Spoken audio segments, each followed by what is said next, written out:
Hi all. Those of you who have been following my LangbeinWildlife YouTube channel for some years will know that quite a high proportion of my content has tended to be filmed with wildlife cameras, or trail cameras as they're often known, which are used extensively for research at film locations and for study of animal behaviour, especially deer. But for the last 12 years I've always just been using HD cameras, 1920 HD cameras, and they were from a quite high-end make, with each costing probably over £200, and I've got 6 of these. Even though for the last 12 years I've been using these same cameras, they're still functioning okay. Their nighttime quality is often quite limited. So I've been looking to replace these 6 cameras with hopefully something that's a bit more at the budget end of the market, but I'm also really after a 4K camera, as well as something that gives much better night vision quality. And it so happens, at the same time, I was contacted by GardePro and invited to test one of their cameras, the A60, which is probably the highest quality footage you get from that 4K camera, which has a very good Sony sensor in it. So let's have a look what they sent me.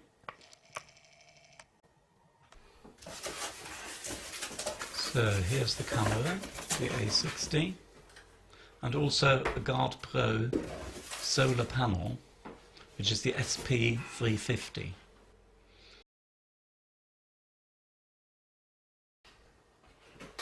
Okay, so let's have a look what comes with the camera. There's an instruction manual and also an SD card, 64GB GardePro SD card, which is great that comes with it.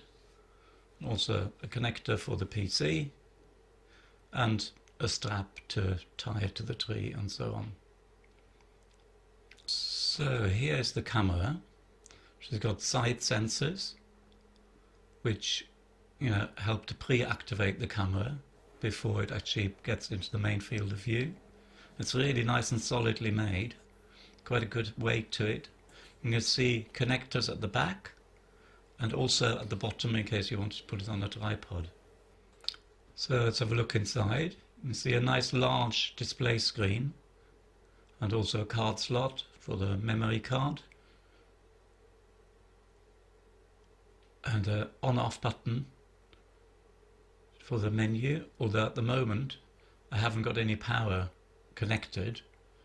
You can see there's a hidden away battery compartment, which is really nice, with the lid on it to stop the batteries from jumping out, which can be really annoying in some trail cameras. So that securely fits back in.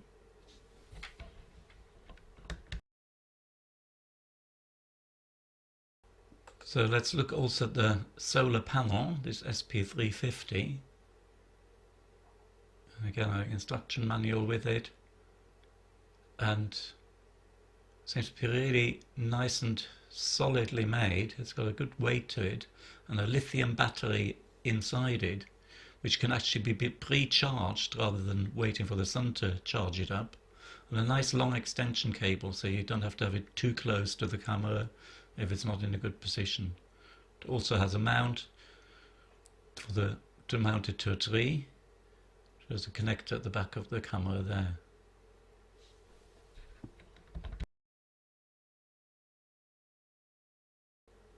Okay, so let's see how we connect the solar panel to the camera. There's the solar panel. There's a connector, big solid connector, and it's at the bottom of the camera. There's an access to connect it up. I say that solar panel can be pre-charged, which I've already done. And so you can switch it on now, and the menu comes on, even though at the moment I've got no batteries fitted. But as a backup, I've now inserted 8 lithium batteries into the camera, so if it's running on solar power as a priority, it can then be backed up with that. So let's have a look at the menu. There's the menu. So insert memory card, of course, which I'd forgotten.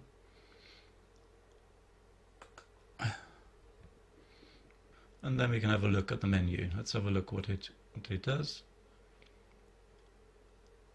And there you go. You can choose between mode, between time-lapse, hybrid, or motion detection, which is the usual one that I'm about to choose. And then photo or video. I generally run it often just on video, but for these tests I'll use the photos as well. And the photo quality, you can choose right from just 4 megapixels right up to 64. Though I'm not sure how much interpolated those higher ones are. I'll go for something in between. And then there are all sorts of other things you can set. Of course, the video quality goes right up to 4K, or you can set it on 2K or standards at 1080p. Of course, the main reason I got this camera was in order to test a 4K camera, so I'll set it on that. So there are all sorts of other features which are all equally easy to set up. There's also a very clear instruction manual, which is very easy to read, all written in very good English and very straightforward. A couple of other features I do want to show you just how to set up. One is the power source. So you can either set it just on battery, but I'm going to set it on SP350, which is the solar panel, which will give that priority and just use a battery as a backup. And also you can protect the camera with a password, so other people, if they open it up, they can't actually make any use of the camera.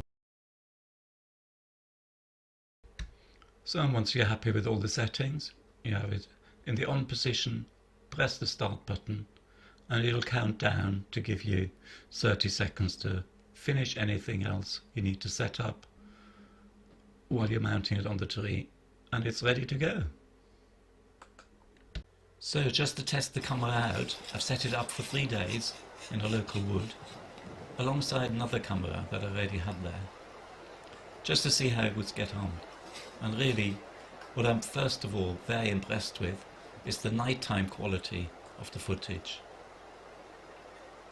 You can see here a roebuck has appeared quite close to the camera. You can see the very wide range of the camera. You can see the depth of field is quite incredible really. This is at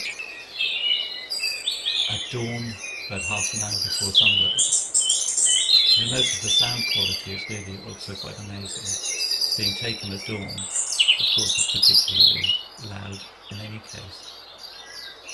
The daytime footage is also very clear. You can see in the top right there's actually a roebuck the other side of the fence. And the nice thing about this camera, of course, with 4K, you can zoom in and still retain HD quality footage even if you zoom down into about a quarter of the frame. And here in the daytime, a roebuck just trots past. And here's a bit more daytime footage, yours truly coming past the camera to collect it up again. Again, we just finish off with a few of the still photos that the camera took, which was set on taking 2 frames each time before the video.